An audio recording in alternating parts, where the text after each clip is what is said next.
Morning. Alam ko gabi na para mag-uwi na tayo. Tunay nga po na nabigla rin po ako. Wait, tinext ni Pastor. Sabi niya, Brother Will, sa pag-alis namin, ikaw po ang mag-mensahe. Nako. Hindi na po tayo nakatulog. Para na po. Opo. Ang tagal pa po nun. Siguro nung November pa yun, sinabi sa akin. Kaya from November to December 10, buti po nakatayo ang frames. Talaga pong napakabuti po ng Panginoon. Bagamat matagal na po tayong Kristiyano, marami na rin po tayong napagdaanan. Malaking church, maliit na church, pero hindi po talaga maalis na tayo po ay kabahan dahil salita po ng Panginoon ang ating kaya. Pagdali po tayong manalangin, hindi po tayo ng gabay tayo. Panginoon, salamat po sa umagang ito. Tuloy na ikaw po ang aming sandigan, ikaw po ang aming Diyos na makapangyarihan sa lahat. Tulungan mo po ang iyong mensahero, Panginoon, na maayos, Panginoon, ang mensahe na pagdadala mo sa umagang ito. Lord, patuloy na sa iyo ako maasa, O Lord. Bigyan mo po ako ng kalapatan, karunungan, wisdom, O God, sa oras na ito. At patuloy ang banal na Espiritu mo ang tumilot sa aming kalagitnaan. Ito ang aming dalangin sa pangalan ni Jesus. Ang nasa po sa akin ay ang book po ni Obadiah. Si Obadiah po ay isa sa 12 minor prophet. Bagamat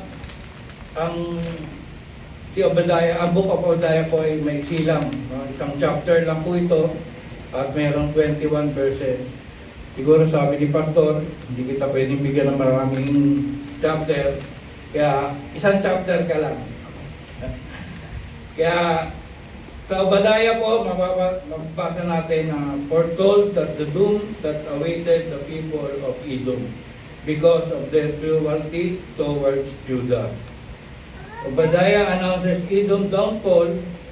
Edom serves as an image of how God will bring down all the arrogant and violent nations. God declared judgment over Edom and prophesied their erasure from history. Ang Edom po ay matagal ng kaaway ng Judah, kaya pinagtatawanan at tinutulungan pa ang mananakaw na bumagsak ang Jerusalem noong 586 BC. At ito ay sa pagitan ni Jacob at ni Esau, na dapat bilang magkapatid ay nagdadamayan. Ngunit tinutulungan pa ng Edom ni Esau ang mga mananakop para magtagumpay sa Huda. May 3 pong dahilan sa pagbagsak ng Edom. Ito po ay ang kayabangan. Makikita po natin ito sa verse 3 na nilinlang ka ng iyong kayabangan dahil ang Kapitolyo mo'y nakatayo sa batong buhay. Dahil ang tahanan mo'y nasa matataas na kabundukan, kaya sinabi mo, sinong makakapagpabagsak sa akin? Pangalawa pong dahilan ay ang karahasan. Dahil sa ginawa mong karahasan sa angkan ng kapatid mong si Jacob, sa kahihiyan malalagay ka at maihiwalay sa akin magpakailanman. At ang pangatlo pong dahilan ng pagbagsak ng Edom ay ang kasakiman. Hindi mo dapat pinasok ang lungsod ng aking bayan at pinagtawanan ang kanilang kasawian. At sinamsam mo pa ang kanilang kayamanan sa panahon ng kanilang kapahamakan. Tunay nga po na ang galit po ng Diyos sa ginawa ng mga Edomite sa lupain ng Jerusalem. Kaya ito po ang ganti, ang sinabi ng Panginoon sa mga tao ron. Ang Edom po ay ang lahi ni Esau. No? Kaya gano'n na lang po ang galit ni Esau dahil nga po doon sa nangyari sa kanilang magkapatid.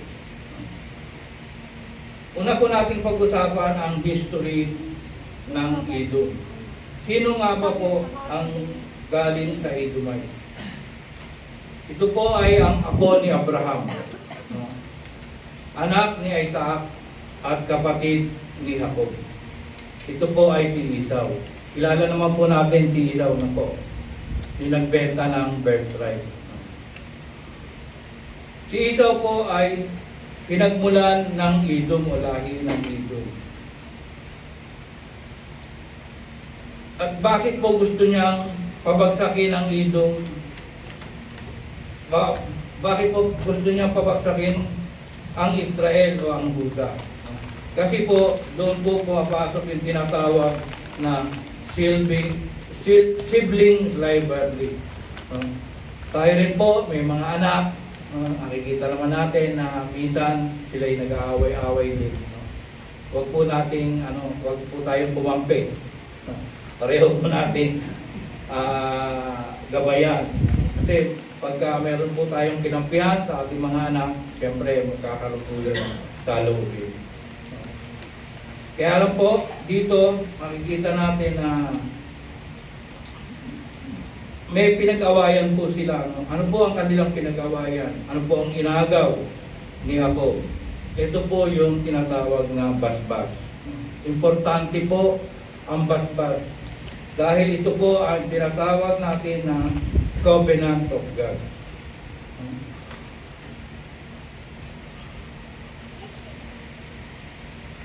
Dahil po dyan sa covenant ng Panginoon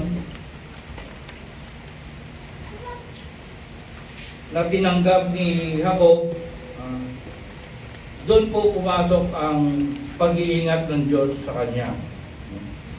Yun po ang hanggang sa ngayon pinag-aawayan ng sa Middle East po. No? Kaya ang Israel po ay napapaliguran ng mga Arab nation. No? Kaya importante po talaga ang basbas sa panahon ng mga Israelita. Kaya nga sabi ni Esau, pwede mo naman akong basbasan uli. Pero sabi po ni Isaac, naibigay ko na po ang basbas sa anak ko, ay sa kapatid mo. Ang basbas po ay para din po yung ano ng Panginoon sa atin, siya ang magiging provider natin pag tayo nabasbasan, siya rin po ang magiging protector natin. Kaya importante po ang basbas. Kaya po yan ang pinag-aawayan ng mga sa ngayon, no, ng mga Muslim at ang mga Hudyo. Kaya ang basbas po ay napunta kay Jacob, no, at naging bansang Israel, no. At doon nagalit si Esau, ang mga Edomite. Itong naging lahi ni Esau ay naging milyon din po, kagaya ng lahi ni Jacob. Naging 2 billion noong panahon ni Moises. At marami pa. Hindi lang po naitala daw sa Biblia, sabi ni Pastor Ariel. Hanggang ngayon po ay inaagaw nila ang basbas sa mga Hudyo. Ginagamit nila ang kayabangan nila, ang mga Edomite, dahil ang pagkakaalam kasi nila, si Jacob hindi naman po panganay, no? Si Esau po ang panganay. Kaya inaangkin pa nila hanggang ngayon na sa kanila daw ang tunay na basbas. Kaya makikita po natin sa Israel, no, sa panahon ngayon, yung po tinatawag na Dome, yung Golden Temple. No? Ang Israel po ang may-ari daw nun, hindi po ang mga Muslim. Pero ang dami po ang sumasamba doon. Andun po nga ang Hudyo, no? Yung wall, na tapos yung dome, diba? Andun doon po ang Muslim at marami pa pong ibang sumasamba roon. Kaya talagang gustong-gusto nilang durugin ang Israel dahil po doon sa covenant ng Lord. No? Sa pangalawa po nating puntos, no, yung here tribally. Ano po ba yun? Yung manahan po. Manahan. No? Pinag-aagawan po ng Israel dahil nga doon sa dome na yun, dito po makikita natin ang Edom ay mayroong divided country na sila na bilang sila ay magkapatid na, no, nagkaroon pa po ng hati na yun nga po ang lahi ni Jacob at ang lahi ni Esau. Para din po sa atin na tagapagmana ni Kristo, no, gaya ng Israel na nakuha ang basbas, tayo po ay nabasbasan din dahil kay Kristo.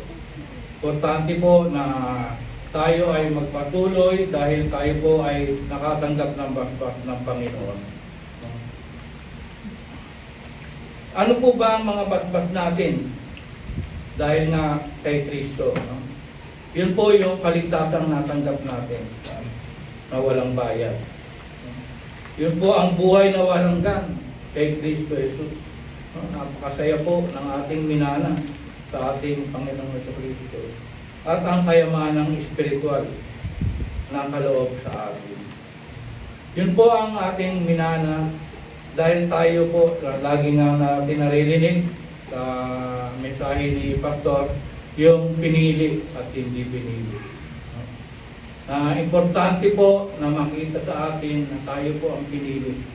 Kahit ano pong mangyari, pag tayo po ang pinili, andun po ang ating kaligtasan. Mararanasan po natin yon sa pagbalik ng Panginoon. Hindi po kagaya ng mga Muslim ng lahi ni Esau, no? Nagbabayad po sila ng kaligtasan. Alam kong matatandaan yung mga galing sa Saudi.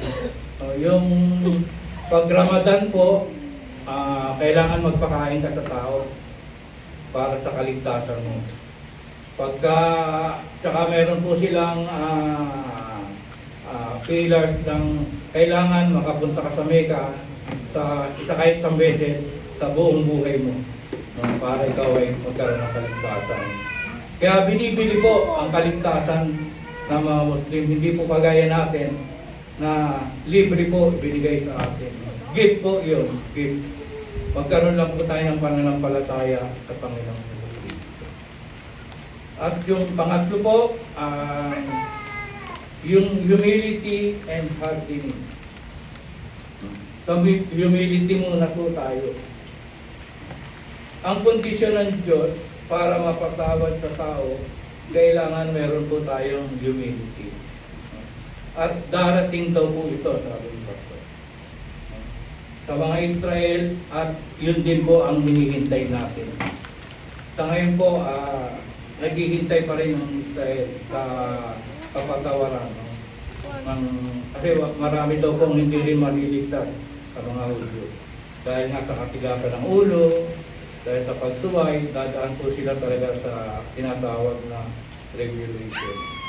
At sabi nga sa Book of Zacarias, chapter 12, na silang lahat ay luluhod at iiyak. Yun po. At dahil hindi nila nireject si Christ. Why? Because God kept His covenant promise. Yan po ang magiging resulta ng humility. Sabi nga, pagdating ng new creation, ano po ito? Sa 2 Corinthians 5:17, therefore, if anyone is in Christ, he is a new creation. All things has passed away, behold, all things have become new. Magiging bago na po tayo. Yun po ang pagdating ng new creation. Ang hardening naman po ay si Edom po yun. sila yung mayayabang, sila yung mga sakim, sila yung mararahas. Dahil pinatigas ang kanilang puso. Kagaya po ng Pero. No? Ang Pero po, nung alis na ang mga ng mga Israelita sa Ehipto, no? Pilit pa rin niyang pinababalik. No? Hanggang sa hinabol pa nga niya. No? Doon po yung sa yung bukang dagat. No? Na doon sila po ay nalunod. Ganon din po ang Edom, pinatigas po ang puso. Kaya hanggang sa hanggang sa hindi nila na papatay ang mga Hudyo, ang lahi ni Jacob, talagang hindi sila titigil dahil pinatigas na nga po ang puso. Sabi nga ni Pastor, hindi sila ang pinili. Hindi po sila ang elect. Sa madaling salita po, unbeliever po ang lahi ni Edom. Kaya po, patuloy po tayo na bilang mga elect, bilang mga pinili, na patuloy po tayo sa ating gawain, Panginoon. Huwag po nating kaligtaan ang mga gawain. Sabi nga ni Pastor, dito sa Obadiah, ang Diyos ang bahala magparusa sa kanila. Dito po, babasahin natin yung Ezekiel 35, yung kaganapan po ng Obadiah chapter 1. No? Ezekiel 35, dito po nangyari kung ano po ang ginawa kay Edom. Sinabi sa akin ni Yahweh, Ezekiel, anak ng tao, magpahayag ka kay Edom. Sabihin mo, pinasasabi ko, ako'y lalaban sa iyo. Bundok ng Edom, gagawin kitang ilang. Wawasakin ko ang iyong mga lungsod at gagawin kong lugar ng mapanglaw. Sa gayon, makikilala mo akong si Yahweh. Lagi mong nilulusob ang Israel at pinupuksa mo ang kanyang mamamayan sa panahon ng pagpaparusa sa kanya. Dahil dito, ako si Yahweh, ang Diyos na buhay, na nagsasabi sa iyo na ikaw ay tiyak na mamamatay. Ikaw ay pumatay, kaya papatayin ka rin. Gagawin kong ilang ang iyong lungsod at sino mga maglalakbay roon ay papatayin.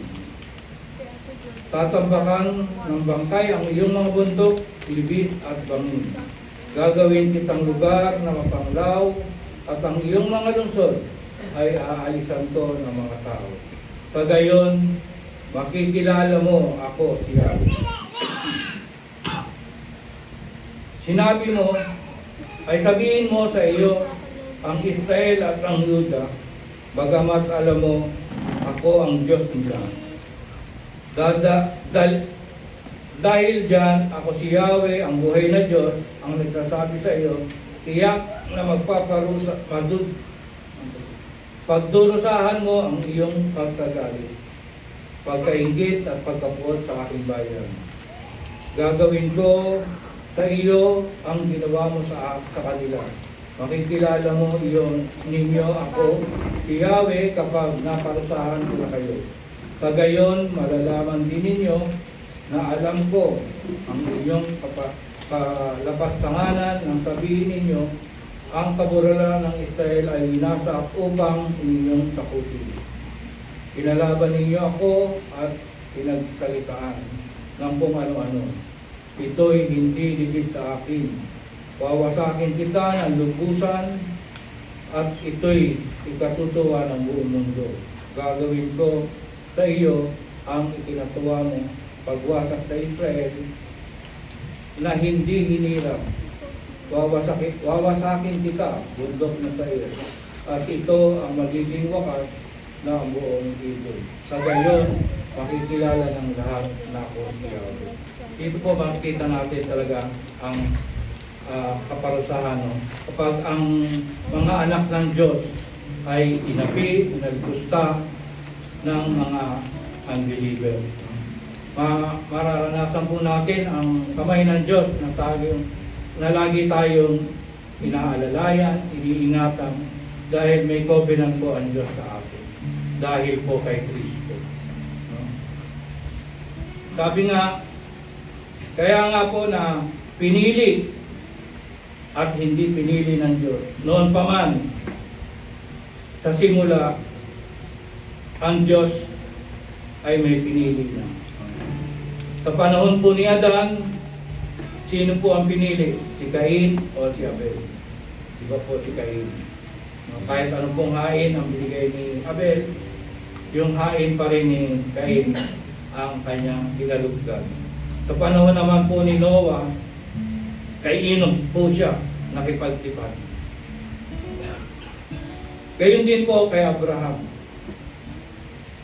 Pinili po niya si Isaac kaysa kay Ismael.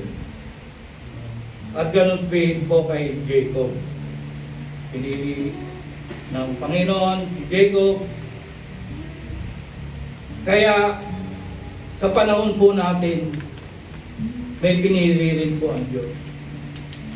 Sa Genesis 15 po, kung babasahin nyo sa inyong mga andun po yung sinasabing binhi. At ito po ang Panginoon sa Kristo. Ang Panginoon sa Kristo po ang kanyang bugtong na anak na ibinigay sa atin. Kaya sabi nga po, ikaw na nakay Kristo ay parang si Jacob na may basbas. Kaya tayo pong lahat na nakay Kristo na pinili ng Panginoon, darating po ang araw, makikita natin ng lubusan kung ano po ang reward natin sa piling ng ating Panginoon sa Kristo. Hindi po kagaya ng mga lahi ni Esau, ang Edomite talaga po sila ay dudurugin. Nabasa nga po natin dito, para silang dayami na sinilaban. No? Tayo po ay itataas ng Panginoon sa araw na ito. Kaya patuloy po tayong manalangin, patuloy po natin itaas ang Panginoon sa Kristo. Patuloy po tayong lumaban sa buhay kasama ang Panginoon sa Kristo. Kasi nga po, tayo po ay mga sundalo, no, ng Panginoon sa Kristo. Kaya po, tinext nga ni Pastor, na talaga po naman sabi ko, bahala po ang Panginoon dahil siya naman po ang gagabay sa akin at sa atin lahat. Kaya pag tinawag po tayo ng Panginoon, kayo lang po, laban, no? Dahil andyan po ang Panginoon talaga, gagabayan po tayo. Mahirap man, nakakaba talaga, mahirap ang aral. Nag-meeting pa nga kami ng pastor sa Robinson na isang araw. Dapat mag-meeting kami uli. Kaya alam po, nagkasakit po ako. May buko. Yung buko po talagang pang 2 months ata talaga yung mga ubo ngayon. No? Kaya sabi ko nga, Panginoon, kung talagang tinawag mo ko para magmensahe, gagawa ka at kikilos ka sa buhay namin. Pagkamat ako naman po ay nakakapag-tumatayo na po noon. Lalo na po nung may hawak po ako ng mga katatayan sa Church of God.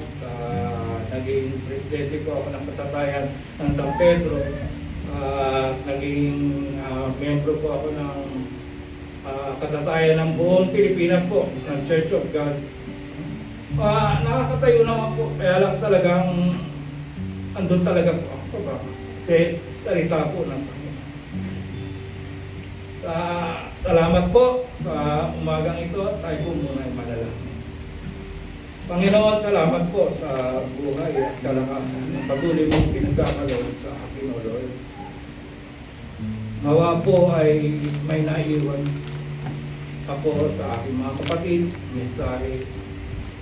Patuloy na kilalanin po, Panginoon, na kami ang pinili, Panginoon.